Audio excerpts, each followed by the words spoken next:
Mes prochains invités, je pense que j'aurais pu faire une entrevue d'1 heure avec eux parce qu'ils ont tellement de choses à me raconter. Puis moi, j'apprends que la garde côtière, l'unité 53 de la garde côtière auxiliaire canadienne Québec, ce sont des bénévoles. Je vous les présente. Jean-Pierre Leclerc, qui est commandant de l'unité. Bonjour Jean-Pierre.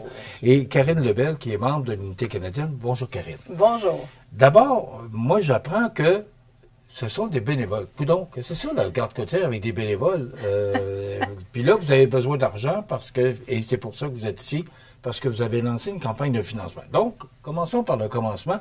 Qu'est-ce que c'est, Jean-Pierre, que la garde côtière auxiliaire canadienne Québec? Bien, la garde côtière auxiliaire canadienne, ça a été fondé en 1978. Et puis, c'est un organisme à but non lucratif. Qui est formé de sauveteurs bénévoles formés et puis qui vont aider la garde côtière, la régulière, là, dans des missions de recherche. Les autres sont payés, exactement.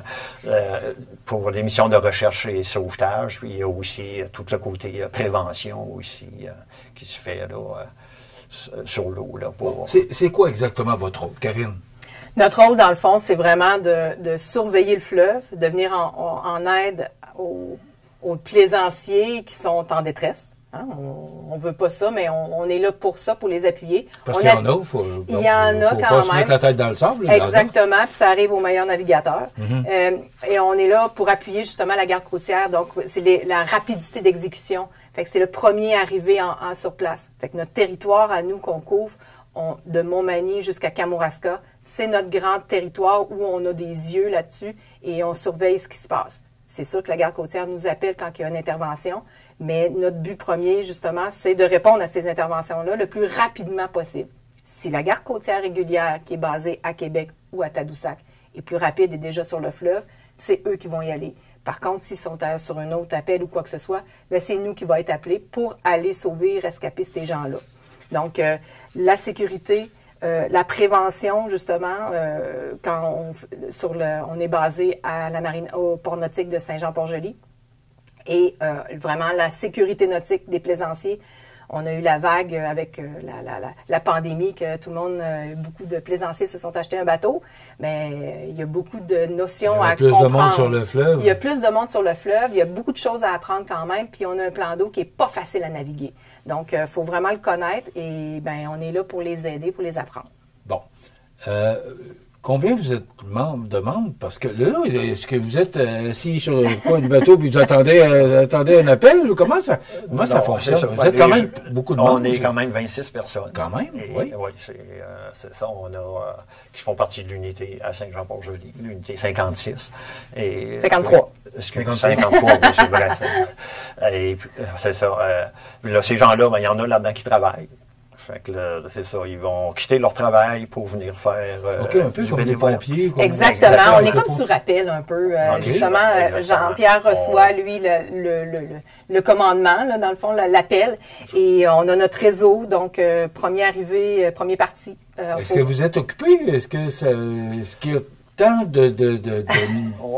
d'accidents, ou je ne sais pas comment on appelle ça, intervention. 10-12 interventions là, par saison. Combien? Une douzaine d'interventions par saison. OK. C'est pas énorme, mais... Non, j'en attendais plus que ça. On en veut moins que ça encore. Oui, c'est ça, mais c'est une bonne nouvelle. Il n'y en a que 12. Au début, moi, je me rappelle, quand on a commencé, on faisait des fois jusqu'à une vingtaine de missions par saison.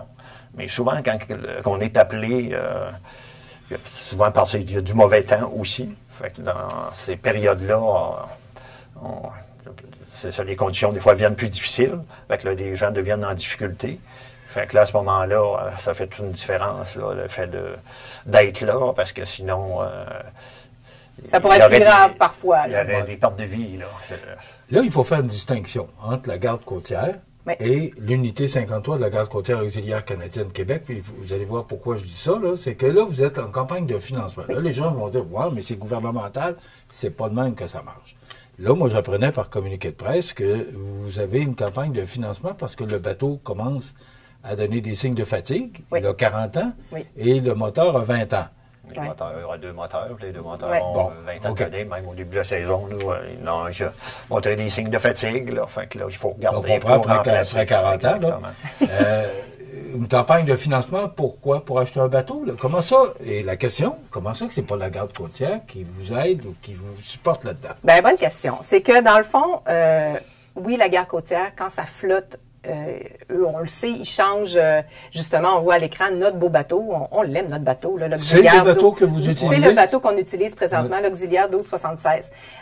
Oui, il y a 40 ans, 66, pardon. 66. Il y a 40 ans, oui, il monte des cycles de fatigue, tout ça. Quand la garde côtière régulière change sa flotte de bateaux, change un bateau à tel endroit, ben il peut le retourner dans des auxiliaires, c'est-à-dire comme nous, qui est là pour les épauler. Mais parfois, les flottes sont vides, ils n'en ont pas, ou qui sont trop gros pour notre... parce qu'on faut penser qu'on a les marées ici, hein, faut faire attention, on ne peut pas avoir n'importe quel type de bateau. Donc, présentement, ben, il n'y en a pas. Fait qu'il faut se trouver un autre bateau. Parce que, oui, Jean-Pierre l'a dit, notre bateau est fatigué, il faut se trouver quelque chose d'autre. C'est pourquoi on fait la campagne de financement. Est-ce que c'est la première fois? La campagne de financement. Campagne de financement? À cette ampleur-là, oui. OK. C'est quoi l'ampleur? Ben là, on vise 80 000 pour au moins... on n'a pas de date limite. On lance notre campagne comme ça, fait que les gens sont invités à nous aider à continuer notre mission de sauvetage, de préservation de vie, hein, c'est vraiment le but, de sécurité, puis de promotion de la sécurité aussi, l'accompagnement.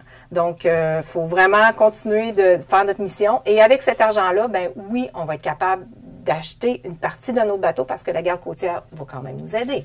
Elle est là quand même pour nous aider, mais c'est pas juste un bateau, là, c'est les équipements qui vont avec le bateau, c'est les moteurs qui vont avec le bateau, c'est les équipements de sécurité. Tu sais, à chaque fois qu'on fait nos belles vestes, nos belles vestes, exactement.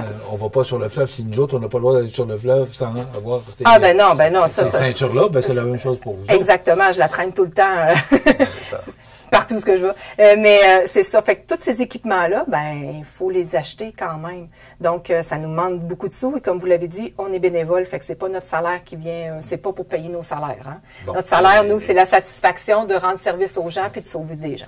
La question. Il y a aussi la partie, c'est-à-dire quand on entre des nouveaux membres, il faut les former. Oui. Il faut aller faire des exercices sur l'eau. Ça prend du carburant. Fait que ce carburant-là, et puis, ben, ça prend des sous pour l'acheter. Exact. Puis ça, ben, finalement, on n'a pas tant d'aide. Comme on disait tout à l'heure, comme l'entente de contribution qu'il y a avec la régulière, ben, cet argent-là ne peut pas être dépensé aussi n'importe comment. Il va servir surtout à la formation des membres. Fait qu'ils ne peuvent pas acheter de bateau avec cette entente de contribution-là qu'ils ont avec la régulière. Parce que, tu sais, nos 26 membres, mes 26 coéquipiers, dans le fond, on est tous formés en navigation, on est tous formés en premiers soins. On a une formation théorique, mais il faut la mettre en pratique aussi. Donc, on va sur le fleuve, on fait nos pratiques de récupération d'hommes à la mer, de recherche, d'intervention, de premiers soins. Fait que tout ça prend du matériel. Jean-Pierre le disait, là, mais ça prend du matériel, ça prend du temps, tout ça. Fait que ça demande d'énergie. Il y a un certain montant dans ce financement-là qui sert à ça. Les opérations de l'unité et du bateau. Et puis là, ben, c'est ça. La deuxième partie là, de notre campagne de financement, ben, c'est de ramasser des sous, justement, pour l'acquisition d'une nouvelle embarcation. Bon, 80 000 il nous reste à peu près 60 secondes. 80 000 vous allez chercher ça comment? Parce que moi, peut-être comme des gens qui apprennent que vous existez, et tant mieux, parce que je trouve que le travail que vous faites est vraiment louable. Mais là, vous allez aller chercher ça comment, 80 000 Avec beaucoup de jus de bras, avec beaucoup de salive. On va en faire, ben justement, en faisant des actions comme on fait avec vous aujourd'hui pour se faire connaître. Dans le fond, la première partie, c'était de se faire connaître. Pourquoi qu'on donnerait à quelqu'un qu'on ne connaît pas? Ben justement, maintenant, vous connaissez notre mission. Pourquoi on est là? Qu'est-ce qu'on fait? Mais maintenant, on appelle à la générosité des gens pour venir nous aider à continuer notre mission. Fait qu'on peut donner en ligne, par chèque, directement au parc nautique à Saint-Jean-Port-Joli. Il y a différentes façons de fonctionner. Donc, Canadon aussi, là, où les gens, même si je dis petits Canadon, là, oui. Oui, exactement. Canadon, on trouve garde côtière auxiliaire, unité 53. Fait qu'on peut faire... Mais sur le site Internet, justement, sur le site Internet de la Garde côtière auxiliaire canadienne, donc les www.gcac garde-q.ca. Mon dos, oui. Vous allez voir, c'est facile. Garde côtière, vous tapez ça sur Google. Garde côtière auxiliaire, vous allez trouver ça. OK. Puis vous allez trouver... Unité 53, c'est bien important. Ouais, Très exact, important. exact. Unité 53, ça vient à nous. Hein. Oui. Une affaire aussi que j'aimerais peut-être préciser, c'est que ce que coûte la garde côtière auxiliaire, là, pour $1 dépensé, si on se donne ce service-là, ou les municipalités ou autres donnent ce service-là par d'autres moyens, là, c'est 33, c'est 1 pour 33. Là. $1 dépensé, c'est 33 dépensé là, dans la municipalité pour se donner ce service-là par des gens qui sont payés. On doit s'arrêter. Continuez votre beau travail. Félicitations pour ce que vous faites. Bien, merci. Et vous gagnez à être connu. Bien, parfait, on viendra vous revoir. Vous serez toujours les bienvenus. Jean-Pierre Leclerc, qui est commandant de l'unité, Karine Lebel, qui est membre de l'unité 53 de la Garde côtière auxiliaire canadienne Québec. Merci d'avoir été avec nous et bon succès pour votre campagne de financement. Merci beaucoup. Vous viendrez nous montrer des photos de votre bateau. Parfait, on va faire ça. Voilà, ça complète.